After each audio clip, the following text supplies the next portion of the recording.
Good evening, ladies and gentlemen, and welcome back to the channel. Tonight we're going to talk about something that really should piss you off.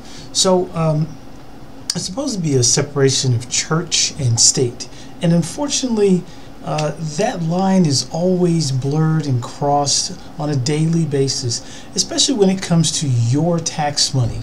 So you pay your taxes so that you can, get old and retire.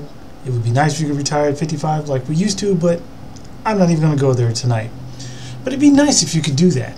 So you pay your tax dollars so that you can retire and have a nice happy life, but that doesn't happen. Because you really never can retire, because all of your money is going to something. Now you'd think that it would be to that retirement or to your health care, your Medicare, Medicaid, 401ks, things that'll help you be nice and comfortable in your old age, or maybe to even pay for that old folks home, assisted living, which costs more than you'll ever make in your retirement, 401ks, or with your Social Security. But once again, I won't go there either. But do you know where your money really is going? It's going to the church. It's going to some religious organization mostly, because our taxes help fund religious organizations and their churches. And you would say, I know, hey, there's supposed to be a separation of church and state, Dave.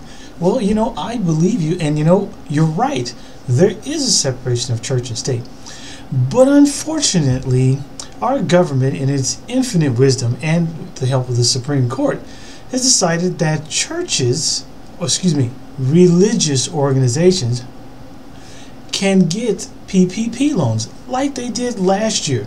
$7.3 billion is what they received last year in a PPP loan. $7.3 billion. Now, I know separation of church and state, but in the rules it states as long as they are using it for a secular reason, they can have those loans, because our tax money is never supposed to go to funding churches. But that's a lie, because that's not what happens. We do fund the churches with our taxes.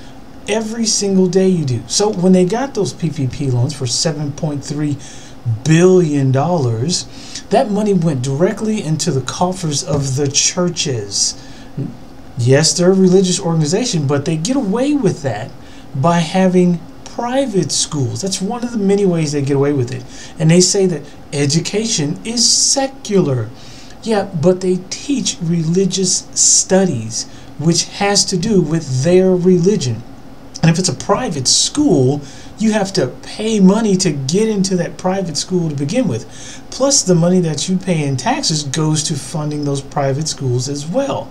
So they're not only double dipping, they're probably triple dipping into your pocket. Oh, because the triple dip is that you pay your 10% if you are a churchgoer. So not only are they getting 10% from their parishioners, they're not only getting money for tuition if they have a private school attached to that church or whichever religious organization it is, and they get PPP loans. And hey, let's go for the quadruple play. They also get money from our taxes, because your state and local governments and our federal government pays them welfare so that they can continue to operate on a budget to where they should not have a budget, because they are using all of your tax dollars in order to operate. So $7.3 billion extra money that they didn't even need. They didn't need the money. These mega churches especially didn't need the money. I mean, how many multi-million-dollar homes does Kenneth Copeland or Joel Osteen, how many do they need? But your money keeps paying for that. That's what they are using your tax money for. $7.3 billion.